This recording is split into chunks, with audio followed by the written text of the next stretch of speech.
Magandang araw po mga kapatid sa bawat isa sa atin sa pangalan ng ating Panginoong Hesus. Narito po tayo sa ating pong segment, Tanong at Sagot sa Biblia, at ang ating pong bibigyang linaw ngayon na katanungan, why do innocent children have to suffer with terminal diseases such as cancer? What part of God's plan is this? Ayon kay Sister K. Carla Villar. Brethren in Christ, for our information, tandaan po natin na ang mga diseases, illnesses at saka sicknesses ay hindi po yan bahagi ng plano ng Diyos. Dahil sa ating clarifying question, is it part of God's plan? Of course not, brethren in Christ. Now, let us read some of the scriptures. At wag po natin i-contradict because, again mga kapatid, God is God and He never changes, brethren in Christ. Basahin po natin ang kanyang plano sa mga Israelita. Jeremiah 29:11 in IV translation, "For I know the plans I have for you, declares the Lord, plans to prosper you and not to harm you." Let me emphasize, and not to harm you, plans to give you hope and a future. So as what I said, sickness, diseases, illnesses are not part of God's plan because ang plano ng Diyos ay wala pong makakasama, makakasakit at makakapahamak sa atin, mga kapatid, because the plan He has for us, mga kapatid, is the plan to prosper us, to give us hope, and to give us future, brethren in Christ, and not to harm us. Napakaliwanag po yan, mga kapatid.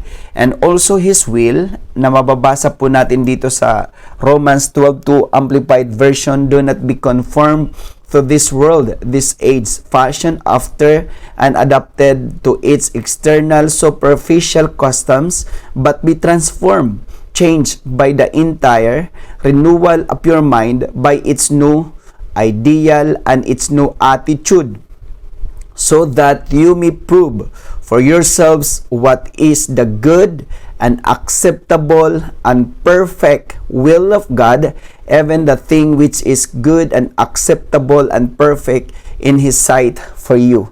So take note, the word good, acceptable, and perfect will of God. So pag sinasabing kalooban ng Diyos, ito po ay good. Kaya lahat ng hindi good ay hindi ang kalooban ng Diyos. Acceptable sa Tagalog ay katanggap-tanggap.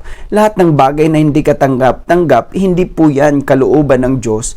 At lahat ng bagay na ganap or perfect, iyan ang kalooban ng Diyos. Pero kapag ang nangyayari sa atin ay hindi perfect, hindi ganap, hindi ang kalooban ng Diyos. Again, the will of God is good, acceptable, and perfect, and all things that are not good, that are not acceptable, that are not perfect, is not of the will of God. Another thing, brethren in Christ, here in James 1:17 King James Version, "Every good gift and every perfect gift is from above, and cometh down from the Father of lights, with whom is no variableness, neither shadow of turning."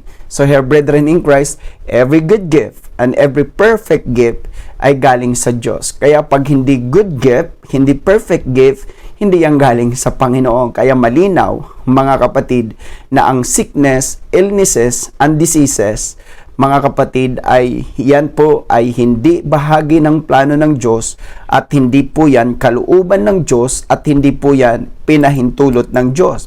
So the question is, why it happening sa buhay ng mga tao, lalo na ang mga ilang bata na nagsasuffer na mga inosente, mga kapatid? Remember na ang sabi ng Romans 6:23, Tagalog ang Biblia, "Sapagkat ang kabayaran ng kasalanan ay kamatayan, datapwat ang kaloob na walang bayad ng Diyos ay buhay na walang hanggan kay Kristo Jesus na Panginoon natin." Huwag po mawawala sa ating kaisipan that every sin, iyan po ay may kabayaran, at ang kabayaran po ay kamatayan, mga kapatid. Now, ano ba talaga ang kasalanan? According po kay Apostle John sa 1 John 3:4, Tagalog ang Biblia, ang sino mang gumagawa ng kasalanan ay sumasalangsang din naman sa kautusan at ang kasalanan ay ang sa kautusan.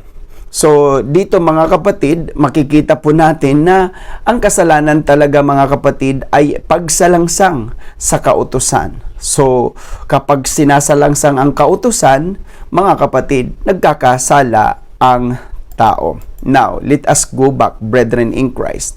Dahil sa Old Testament, there are 613 laws and commandments, brethren in Christ, and they ought to obey all of this. Pagka sumalangsang sila, sumuway sila, lumabag sila, then magkakasala sila. At again, ang kasalanan ay may kabayaran. Ito naman po ang ating mababasa sa Deuteronomy 28:15, Tagalog ang Biblia.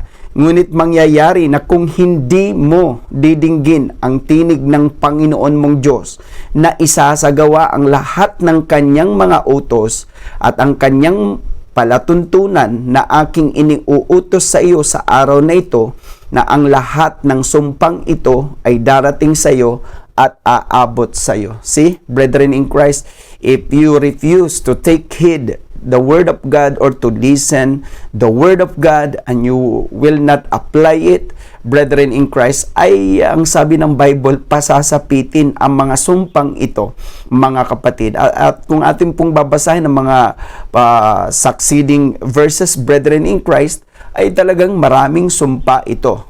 Subalit, talon lang po tayo sa talatang 59 at ito ang ating mababasa. Deuteronomy 28:59, Tagalog ang Biblia. Kung maggagayoy gagawin ng Panginoon na kamangha-mangha ang salot sa iyo at ang salot sa iyong binhi, malaking salot at totoong malaot at kakilakilabot na sakit at totoong malaon. Nakita nyo po mga kapatid, we could say terminal diseases ito. Sakit na malaon mga kapatid. At ang sabi dito mga kapatid ay ang salot sa iyong binhi, which refers sa children, which refers sa mga anak mga kapatid, dahil sa pagsuway, paglabag ng kanilang mga magulang na apektado ngayon ang kanilang mga anak. Kaya mga kapatid, why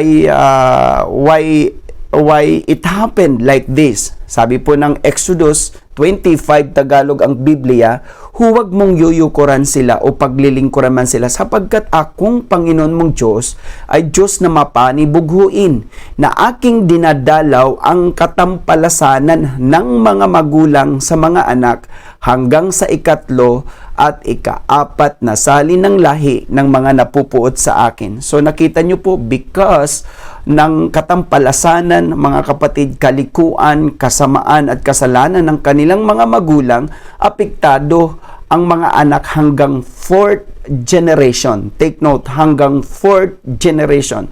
Children are suffering not because they sinned. Children are suffering sometimes because of the sin committed by their parents or ancestral.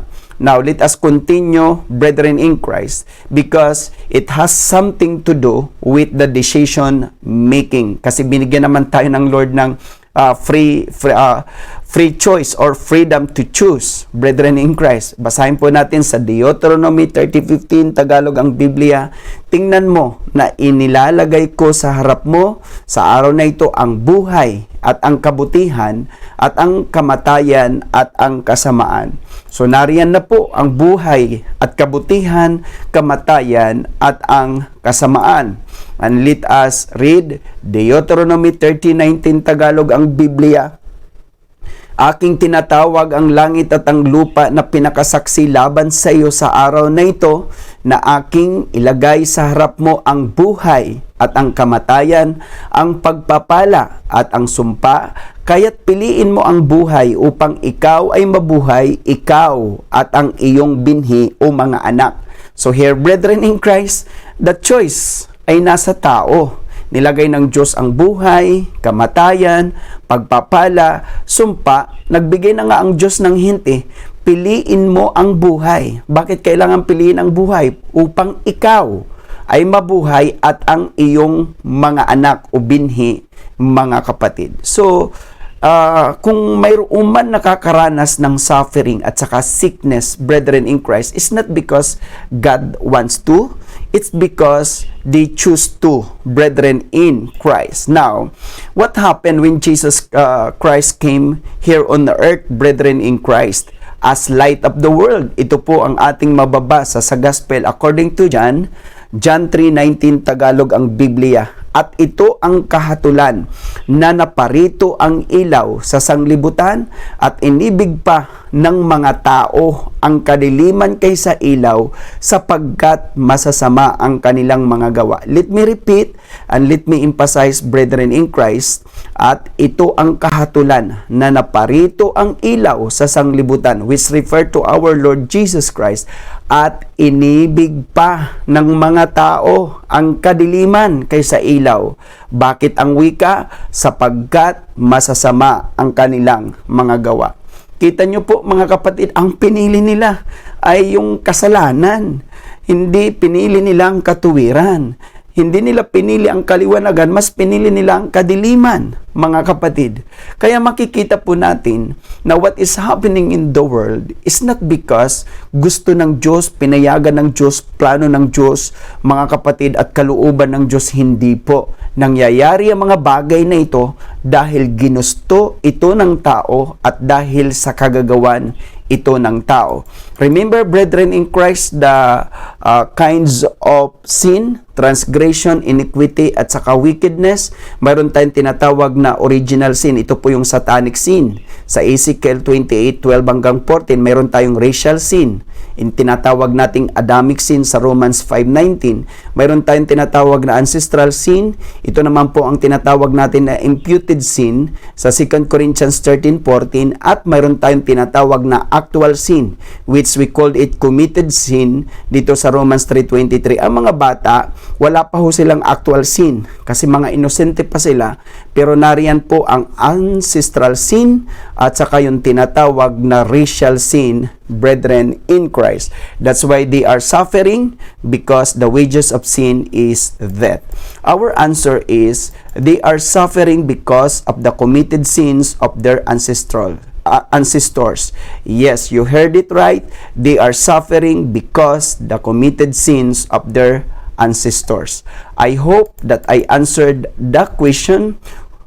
Why do innocent children have to suffer with terminal diseases such as cancer? What part of God's plan is this? Ayon kay Sister K. Carla Villar. Brethren in Christ, again, it's not part ng plano ng Diyos yung mga diseases, illnesses, and sicknesses, dahil ang kalooban ng Diyos, mga kapatid, ay good, acceptable, and perfect, at nanggagaling lamang sa Kanya ang every perfect gift and good gift, brethren in Christ. Walang negatibo na plano ang Diyos, because His plan is to prosper us, to give us hope and future, and wala po siyang plano that can harm us. That's why, brethren in Christ, our answer, they are suffering because of the committed sins of their ancestors. Brethren in Christ, whenever we have follow-up question, clarifying question, or any other question, don't hesitate to comment your question para sa mga susunod po nating pagtatalakay ay ating pong bibigyan ng kasagutan anuman ang inyong maaring maging katanungan hinggil sa banal na kasulatan. Mga kapatid, thank you for your time, thank you for listening, and thank you po for watching. May God bless us all.